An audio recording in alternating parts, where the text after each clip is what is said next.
আইনকানুন আর নিয়মের তোয়াক্কা না করে আবাসিক এলাকায় ক্ষতিকর লৌহজাত পণ্য তৈরি করে পরিবেশ দূষণের অভিযোগ উঠেছে স্থানীয় এক ব্যবসায়ীর বিরুদ্ধে। বিকট শব্দ আর বিষাক্ত ধোঁয়ার দূষণে অতিষ্ঠ গ্রামবাসী সরকারি বিভিন্ন দপ্তরে অভিযোগ দিয়েও কোনো প্রতিকার পাচ্ছেন না। তাদের দাবি, একের পর এক সরকারি নোটিশ, নির্দেশনা, এমনকি পরিবেশ অধিদপ্তরের সর্বোচ্চ মহলের চূড়ান্ত রায় ও মুচলেকাকে বৃদ্ধাঙ্গুলি দেখিয়ে কারখানা চালিয়ে যাচ্ছে একটি প্রভাবশালী মহল। রূপায়ণ lake castle, welcome to the land of piece.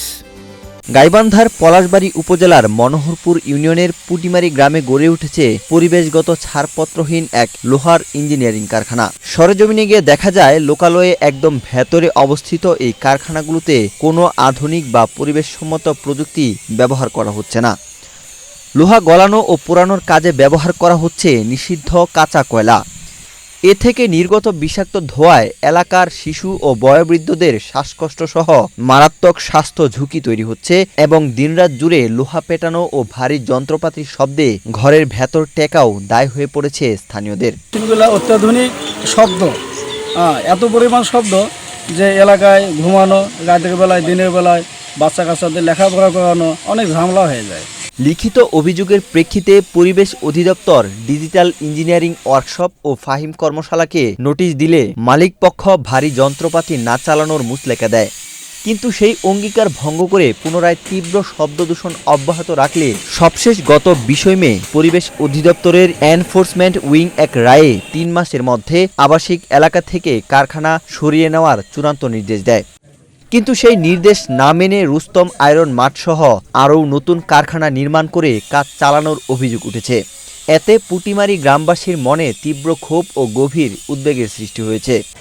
তবে নিয়মনীতির তোয়াক্কা না করে কারখানা চালালেও ফাহিম কর্মশালার স্বত্বাধিকারীর দাবি, এখানে স্থানীয়দের কর্মসংস্থান হচ্ছে, তাদের কোনো অভিযোগ নেই। এলাকার কেউ কোনো অভিযোগ নেই, কোনো অভিযোগ কারো নাই। আপনি পুরো গ্রাম তদন্ত করে দেখেন, সবার মুখ থেকে শুনি দেখেন, কারো কোনো অভিযোগ নেই। গ্রামের সব ছেলেবেলে আমাদের এখানে কাজ করে, সবারই মনে করেন যে 16,000 18,000 টাকা বেতন পায় বাড়ির থেকে। সবার ফ্যামিলি ভালো চলতেছে। কিস্তি কতজন আপনাদের এই কোম্পানিতে কাজ করে? আমার ছোট ভাইয়ের কারখানা 22 জন কাজ করে, আমার কারখানায় 13 জন লোক কাজ করে। এদিকে সরেজমিনে এসে পরিবেশগত বিপর্যয়ের সত্যতা পেয়েছে বাংলাদেশ পরিবেশ আইনজীবী সমিতি বেলা। উনি বললো যে আমি এখানে কারখানা করেছি প্রায় 2 বছরের মতো হয়, আর যারা আশেপাশে যে বাড়িগুলো দেখছেন এই বাড়িগুলো পরে হয়েছে আর কি। হ্যাঁ, কিন্তু একজন বাড়িওয়ালার সাথে আমি কথা বললাম, উনি বললো যে না, আমরা আসছি আগে, ও আসছে পরে। হ্যাঁ, এটাই আসলে। পরিবেশ অধিদপ্তর জানিয়েছে, ছাড়পত্রহীন এই কারখানাগুলোকে সদর দপ্তর থেকে 3 মাসের যে সময়সীমা দেওয়া হয়েছে তা পূর্ণ হওয়ার পর বন্ধ না করলে নেওয়া হবে আইনি ব্যবস্থা। ইতিমধ্যে আমরা বেশ কয়েকটি প্রতিষ্ঠানকে পরিদর্শন করে নোটিশ দিয়েছি এবং সর্বশেষ ব্যবস্থা হিসাবে আমাদের পরিবেশ অধিদপ্তর সদর দপ্তরের এনফোর্সমেন্ট শাখায় আমরা তথ্য প্রেরণ করেছি।